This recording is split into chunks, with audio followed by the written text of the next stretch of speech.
How can churches foster genuine connections, especially when skepticism towards institutions is on the rise? In this episode of MyCom, Ken Willard helps us explore evolving approaches to church outreach.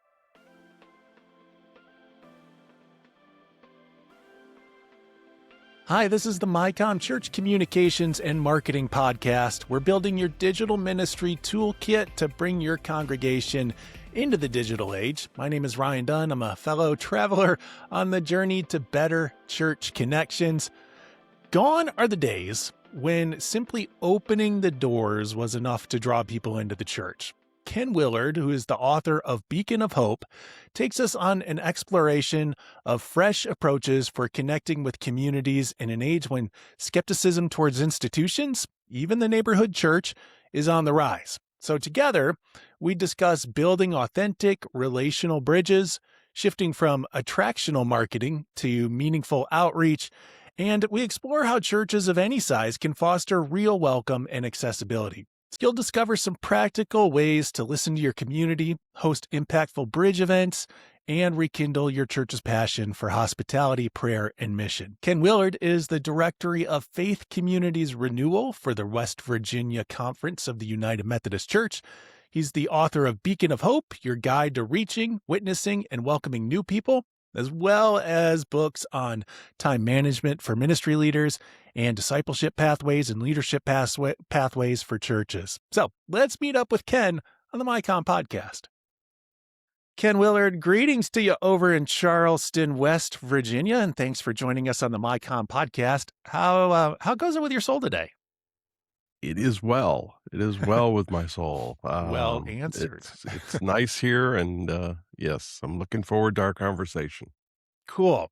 I want to jump right in with an entry point that you kind of bring up in Beacon of Hope. And a lot of Beacon of Hope, the book that you've supplied for us, is redirecting our attention from some of the things that we took for granted in the past. For example, that people are just kind of have a mindset that they're going to go to the local neighborhood church. That's not necessarily the case here in 2026. In fact, a lot of people are maybe a little skeptical of institutions or that church in the neighborhood.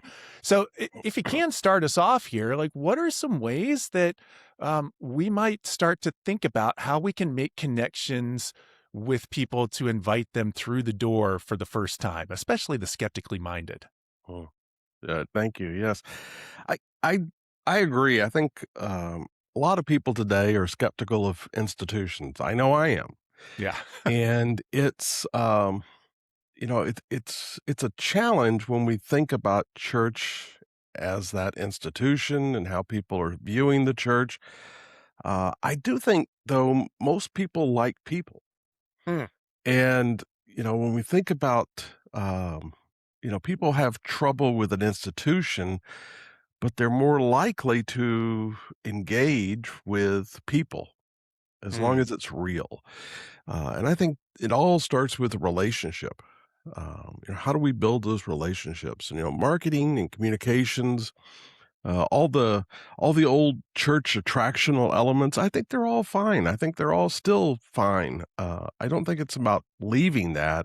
I do think it's about, learning how in today's world, today's culture, how do we connect with people on a real level? Those people we're trying to reach probably aren't naturally drawn to the church, but they may be drawn to us as individuals. Yeah. And obviously this is not a quick fix. So that's a challenge with many churches today. But it is something that fits any size or type church.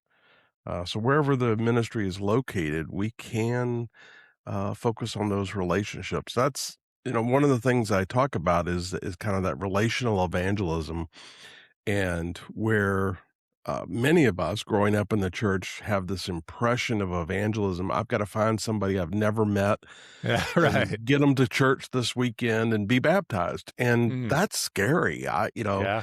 But I use the old, fishing pond kind of model. How do we reverse that? And think about who are the people that we already know that maybe aren't connected to a faith community. And I think all of us have, some of those people in our circle. Um, and what is it that would help strengthen those relationships? Can you tell me a little bit about fishing ponds? Yeah, A lot of people are familiar with that term, but maybe not everybody. sure, sure.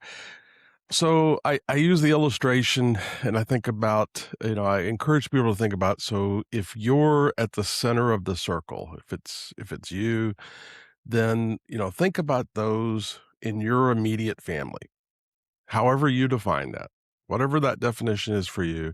Is there someone in your immediate family who you would say is not currently connected to a faith community? Doesn't mean they're not Christian, doesn't mean they don't believe in God, any of that kind of stuff, but just they're not connected for whatever reason. That's the next circle.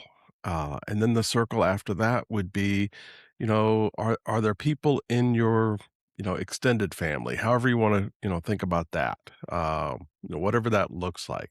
And then you keep kind of adding a circle. Maybe there's friends, people you have that you're close to. They're not family, but you're close to them. You already have that relationship. And it keeps expanding. The circle keeps expanding to where acquaintances are the furthest out in the circle. Um, And that's pretty much exact opposite of how many of us have grown up thinking about evangelism, is, mm, thinking about starting with, the stranger on the right. street, or the person down the street, that I've never knocked on their door before, but now I'm going to go down and ask them to come to church. Well, that's just, that's scary. And Mm, I know there are people who have that spiritual gift and I celebrate that. I don't. okay. So I think, the fishing pond is just kind of the illustration that's used to say, okay, let's turn this on its head and think first about those we're already close to. Um, what does the invitation look like then? I mean, Yeah. are we talking about inviting somebody back to like the Sunday morning program or? I think that is something that is going to be different for most of us. Mm, There's a challenge with inviting people to a Sunday program. There's nothing wrong with that, but that sometimes can feel like I've got an agenda. And my purpose is I've got to, again, kind of get you to church.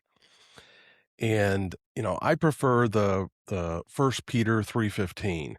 Always be prepared to share the reason for the mm, hope that you have, but do it with gentleness and respect. So, how do we prepare to have that conversation? So when somebody says, Ryan, tell me what's different with you. I don't, you don't seem to get upset about the things I get upset about, or mm. whatever. And I think the question is always going to be different. You may never have somebody say, tell me about the hope, Yeah, that you have, right. Yeah. uh, but their own translation of that, Mm, that's where we can share, our story, our testimony. And that's what I think First Peter is really all about. And it's not about my church, it's mm, about my relationship with God. And the church will come. All that'll come, but I think it really has got, what difference has God made in your life? And that's your particular answer. Nobody else can answer that. mm. Let's talk about how we get those stories out a little bit. How people share that hope, that difference that they made. Because oftentimes in the public space, especially online, church communications tend to look a little markety. You know, we're announcing Yeah. programs, we're inviting people to events, but as you're talking about, people are searching more for that personal connection, a sense of relationship. Have you seen some ways that churches have kind of adopted their messaging or communications from not so much promoting activities, but maybe to sharing a sense of witness or connection? Right. Yes. Again, I think it always looks a little different, but um, if you step far enough back from the communication, whether it's social media or bulletins or news, whatever it might Mm, be, if you can step far enough back and just look at it with some different perspective. So, who is this for? Who am I communicating to? mm, And what am I communicating about? And, um, when you look at the church calendar, things like that, is it really all us? Or are there elements in there about those we're trying to reach? And so I think some of it is the intentionality and finding that balance. So there's some things I'm going to need to communicate about, an event or sure. Yeah. whatever. But when I'm communicating and there's a potential that somebody uh, who's unchurched, if we use that term, if somebody's unchurched is going to see this, will that speak to them? Mm, Is this internal, all about us, or is there some element in here about our community, the ministry that we're doing with the community, not mm, necessarily for the community? That's a big shift in churches. That's not just language. That's moving from transactional to transformational, those kind of mm. things. How do we communicate what we're doing with our local community? I think that's not marketing. That's helping people see we're part of this community. And programmatically, what does that look like? An activity with community over a activity for the community. That's great. Yeah, and that's a hard answer Okay. because it's unique to the Mm, community. okay. Now, I will say it begins with listening to the community. Mm, Um, Often when churches are programming, um, the programming is done, imagine around a table, and all the people around that table, all the voices around that table are us. So for us to really do something with the community, somehow we've got to hear the voice of the community. So I don't know that there's a set answer, but I do know that it starts with finding out what are the things that the community really needs. I've sent in my working with churches, I've sent people out to talk to people in the community, and just giving mm, them 2 or 3 questions. Tell us, what's the best thing about our community. What would you like to see a church do? What do you know that we don't know? mm, And, the answers, the responses have been just amazing. People sharing things that, frankly, the congregation was totally unaware of that was happening in the community, needs that the community had. But I'll also tell you, every single time somebody's come back with a story, the community leader said something like, "Nobody's ever asked." mm. Yeah. So that's a lesson too. How are they doing these listening sessions or interviews? Are they like setting up appointments with, say, the Y mayor or Yes, I always tell them knocking on doors? honor the person's time, Mm, make an appointment, um, but mostly listen. It's not about selling the church. It's not about, "Hey, look at how great we are." It's really about we need to learn. So it's going in with that attitude of learning. So I do encourage them, try to talk to people. The fire chief is always a great, hmm, point of contact. School counselors are a great contact. uh, Sometimes local officials, maybe a mayor, somebody like that. Honor their time. Don't take up more than you told them you were going to. But in 20 minutes, it's amazing what you can learn about your community just by talking to some of the community leaders that have a different perspective than you do. mm. When we, I guess, refrain from those sessions of listening, then we run a chance of doing our outreach just blindly. Um, Right. and we've all been there, I Oh, suppose. yeah. But do you consistently see some common mistakes that churches make? I mean, you've worked with churches of all sizes and shapes. So, are there themes that we seem to just kind of miss the point on? Yeah, I think um, some of the common mistakes that I've seen are doing things with an agenda. Okay. Um, so we're doing this so that, more people will come to our church. More people Okay. will, and those people will then serve and give and stuff like that. Um, people in our world today can really see through that. Um, I've seen churches who treat it like a checklist. You know, yes, we did that. Now we're on to the next thing, kind of thing. And I think that's a challenge too. But too most often what I've seen is churches are doing either the same thing they've always done and or Mm, they're doing what they want to do. This is, we came up with this. It's a great idea, yeah. we Yeah. think, and we're going to go do it for the community. Mm, all right. So what are some of those things that we need to let go of that we've always done? I don't know that there's an easy answer to that either. Okay. I think it begins with um, understanding our mission. What Mm, how does what we're doing support the mission that Jesus gave us in Matthew 28? How is this helping us make disciples? And that includes reaching new people. mm, It's not either or. It's making those that are here disciples, and it means also reaching some new people. So I think it's tough in churches of any size that have been around for a while. Tradition is a strong magnet. yeah. It's just we tend to, once we've done something once or twice, then that's tradition. Right. Yeah. And there's a strong pull to say, well, we've always done it this way. Yeah, So, yeah, yeah. Uh, I think some of the joy that maybe comes through consulting is that you can push against those that mindset and uh, encourage people to move away from the nostalgia or doing things simply for the sake of nostalgia.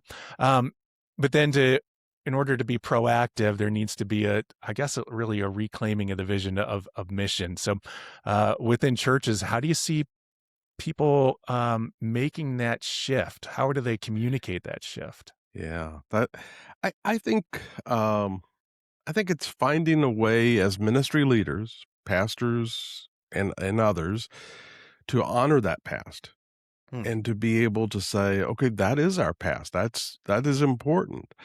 I often share with churches, I think the life of a church is like a book, and there's many different chapters. And as leaders, we need to know those chapters. That's important. But it's not about rereading those chapters or reliving those chapters. It's about writing the next chapter. Hmm. What is that next chapter that God's calling us to write? And that's discernment. That's prayer. That's vision. Uh, and our role in ministry leadership is to be able to cast that vision. Again, honor the past. It's not about forget it or don't ignore it, but it's more about here's where we're going. Here's where God's calling us next. And vision casting is another. It's just a challenge to keep it alive, but it can't be just one time a year, or one weekend or something like that. It's really got to be just all the time. Here's where we're going. People are excited when there is a clear vision cast. Yeah. Yeah. They'll wander away when there is not, right? That's right. That's right. um, Hi, I'm Lisa Greenwood, president of Wesleyan Impact Partners and host of the podcast Igniting Imagination. In a season when the church is being called to lead with courage, creativity, and deep faith, Igniting Imagination is a space to reflect on what God is doing in the midst of real leadership challenges. Each episode features thoughtful conversations with pastors, theologians, and innovators from across the Christian landscape, exploring spiritual practice, generosity, justice, and what it means to lead faithfully today. At Wesleyan Impact Partners, we come alongside churches and leaders to help congregations thrive and communities flourish. This podcast is one way we support that work. If you're looking for insights that spark your imagination and re-energize you, we invite you to listen wherever you get your podcasts or watch on our YouTube channel. Find all our episodes at ignitingimagination.org. Tried to touch on some of the, I guess, horror stories or places where churches missed the mark, but have you seen some churches lately that have really kind of excelled in this? And can you maybe note Oh, some of the things yes. that they're doing? Yes. I have been so blessed just to see and to hear from churches. It's been an interesting almost 10 months now since Beacon of Hope came out, No. and just hearing from churches who are using some of the concepts in there, who are doing some teaching and some training, and the fruit that they're beginning to see. So that's been very encouraging. I've seen churches who have made a shift and are focusing more, a little bit more, 51% maybe, on those who aren't here. Yeah. Okay. Uh, I think that's healthy. But people are learning new language, maybe new perceptions of reaching new people, what that might, look like in their context. But also, kind of the second half of the book is really about hospitality and accessibility and how do we welcome first time guests, and that's been a place where a lot of churches have taken some steps, and that's a combination of kind of that both technical and adaptive types of changes. There are technical things you can do. Make sure that there's accessibility in your building. Um, but the adaptive is more about what are the words and language we're using? What are we Mm. how are we helping somebody who didn't grow up in the church understand what we're talking about? Um, Mm. and that's more than just changing a word or two. That's a whole different mentality. So yes, I've seen quite a few churches who are seeing fruit for their efforts, and it's so encouraging. And it doesn't matter if it's one person or 100. It's such a joy to be reaching new people. Yeah. Well, I think a lot of our churches would completely rejoice in just one person. Amen. um, Amen. I want to go back to this idea of the fishing ponds because I'm curious. We talked about fishing ponds from a personal standpoint and looking at our immediate relationships and how we might be inviting or engaging in those contexts. Are there some ways that churches as a whole kind of engage in the fishing pond? Absolutely, absolutely. So, um, I'll come at this in a couple of different ways. Cool. One is uh, most of our churches, I think, have opportunities to teach spiritual disciplines. So, including evangelism, witness, whatever word you want to use. In our membership vow, for example, we have people enter into a covenant with God when they join a local church, and they say that they will Mm. support that local church with their prayers, presence, gifts, service, and witness. And I think one of our opportunities is, are we helping people understand what that means? What does it mean to support this local church in those areas? Not only the witness, but including the witness. So I think there's opportunities for equipping Mm. individuals. Now, on a church level, one of the sections in the book is about bridge events, Yeah. Okay. and bridge events are things that a church can do to engage with those in their community who ideally are not connected to other faith communities. So it's not a fellowship kind of event or, Mm. let's reach all the other church people. But how do we reach those in our area in a safe way, in a fun way that includes an invitation? Mm. And those are things that I think, again, every size, every type church, wherever you're located, can do some type of bridge event. And in the book, I go through all the different elements, and I also give examples of small churches and large churches and stuff. But I've seen churches that have done some amazing bridge events, and that's a way. I would say that's a form of the fishing pond, but on a more corporate kind of Yeah. level. Do you have a favorite example of a bridge event? So one of my favorites is from a small church that I worked with. The church was right in the middle of a neighborhood. They were just surrounded by homes. Um, but most of the people who lived there had no idea that the church was even there.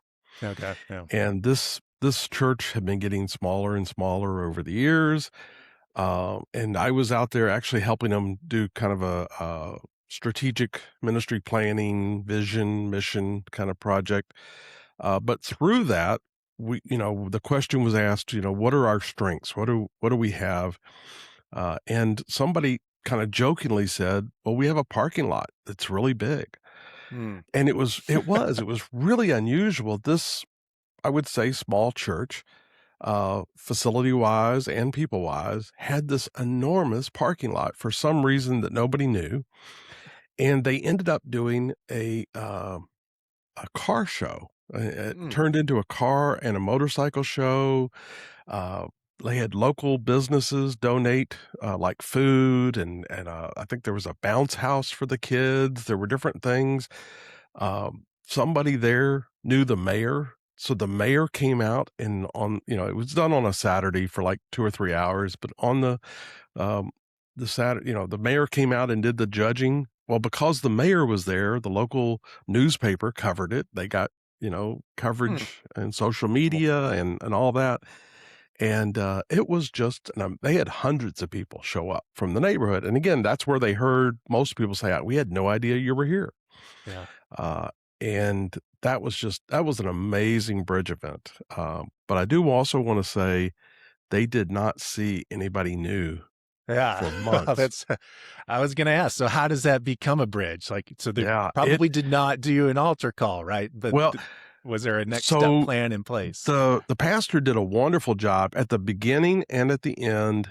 What she said was, thanks for coming out. We're so happy to be a church in your community. We hope you enjoy this. It's just our way of kind of giving back and connecting with our neighbors. And if you don't have a church home, we worship every Sunday at 11 o'clock, and we'd love to see you. Cool. And that was all she said. That was the invitation. And it was given again at the beginning and at the end. And, they were very disappointed that the next Sunday they didn't double their attendance. Yeah. But God's Spirit doesn't always work like that. And what I'll tell you is after several months, they did see a family. And the family said they were there because of that car show. And then a month or two later, they saw another family. So they did reach people. It just, sometimes it takes casting that invitation and understanding that God's timing may not be our timing. Yeah. Well, and in the reality is that moves us away from that program-driven mindset that there's more to it. Like, we're not just going to put on an hour or 2 hour long event and things will change, right? There's a paradigm shift that's happening in something like that. Yeah. And that lets go of that transactional. Yeah. Right. It's transactional nature. It's got to be the whole congregation engaging but again, not with an agenda. Yeah. Right. Besides at the car show, like maybe the agenda is just like, hey, let's have a good time. Right. Right. Let's have people feel but to do it with you. Yeah. So we're there with a white towel over our arm. We're serving. We're here as part of the community. There is an invitation giving. That's what it is. That's what a bridge event is all about, is how do I create that bridge? But it's not, it's not done in an unsafe way. I would Mm. say how do we do it in a way that feels comfortable to those we're trying to reach? Well, Ken, I imagine that as you're meeting with different churches, there's probably oftentimes a first step that you recommend. It's often probably, shared across most churches. So for our person who's listening and is ready to take that first step, like what's likely the thing that they're going to need to do that would encourage them to begin the process of being, I guess, more relational in their outreach and becoming a beacon of hope? Right. Thank you. So I would always encourage the first step is prayer. Mm, I say that in the church world, knowing that that's almost always the first thing everybody says. yeah. I want to say it However, and say it in a little different way. Uh, what I would encourage is both individually and as a church, how do we this season expand our prayer circle? mm, So, you know, not going away, not giving up what we're praying for now, but how do we expand that circle intentionally? So, one of the best ways that I've ever seen is prayer walking the community, getting out in mm, the community, praying over whatever God shows you, whatever is there, uh, mostly listening. What is God's Spirit saying? What is mm, God showing you? Maybe for the first time. Maybe you lived in this community your whole life, but you're seeing something new.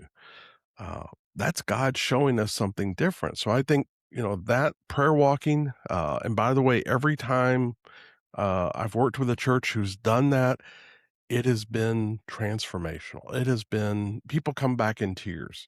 mm, So I think that's a key piece of it. Part of it also is thinking about the church's prayer life. So every church has a prayer life, not just a prayer warrior or a prayer list, but the church has a prayer life too. What would that look like this season to grow? So, for example, if most of our prayer concerns are internal, kind of connected to those of us who are already here, don't erase any of those. Don't stop doing mhm. any of Right. those. But what would it look like next week to add one external? And maybe it's the fire chief we mentioned. Maybe it's a business owner. Maybe it's a school counselor. Uh, or maybe it's a government official. Maybe it's the person who delivers the mail. Mm, Maybe it's the pastor of another church right down the street. I always encourage also, I think, better to do it by name than by position. But imagine adding each week, just adding one name for somebody who's outside of us. I think that that type of prayer growth changes us. It mm. changes our ministry. It helps us to begin to see beyond our walls, if you will. So I think that's the most powerful change that I know of that both an individual and a church can take as a first step. Well, Ken, any other lasting thoughts you want to share with us? Concluding ideas? One last thing you want to send out into the ether that you hope churches grab onto? I guess the last thing I would emphasize is, in my experience, every church has challenge with its accessibility. Mm, Um, and I know your last podcast was about digital accessibility, and I think yeah. that's wonderful. That's a great place for every church to focus on. I also think it's time for our churches um, to get serious Mm, about accessibility, both for those who have uh, both seen and unseen needs, yeah. whatever that might be. And I'm not the expert. I do know that every church I go into has challenges. Many of them want to do things better. They're just not sure maybe where to start. Sometimes it seems overwhelming. So I don't, I would not categorize accessibility as part of hospitality, but I would say there's a big connection there. It's not Yeah. only about hospitality. It's much bigger than that, but it is a piece of hospitality that I think we've neglected. So we're in the United Methodist Church. We're very fortunate. There's a great website. Disabilities Ministries has a great website. They have great resources there. There's an audit that you can do, to better identify where your needs might be. But I guess, what I would encourage every church is to get serious this season about, taking a step in that area. How do we get a little bit better? And speaking of websites, is there a spot for people to follow along with some of the things that you're up to or to get a hold of you? Sure. I'm on most social media, so I'd love to connect with you. Facebook or Instagram, anywhere. My website is kenwillard.org. And you can find Beacon of Hope on Amazon or Market Square or just about anywhere you buy books. Cool. So I'd love to connect with everybody. Well, Ken, this has been fun. It's been informative. Really appreciate you taking the time this morning. Absolutely. Thank you, Ryan. Thanks for taking this journey with us on MyCom Church Communications and Marketing. You can learn more about the podcast, find episode notes, and get more resources for your digital ministry toolkit at resourceumc.org/MyCom podcast. MyCom is a production of United Methodist Communications, and it comes out monthly. Thank you to Renee McNeil and Andrew Schleicher for production and marketing support. My name is Ryan Dunn. I'll talk to you soon. Peace.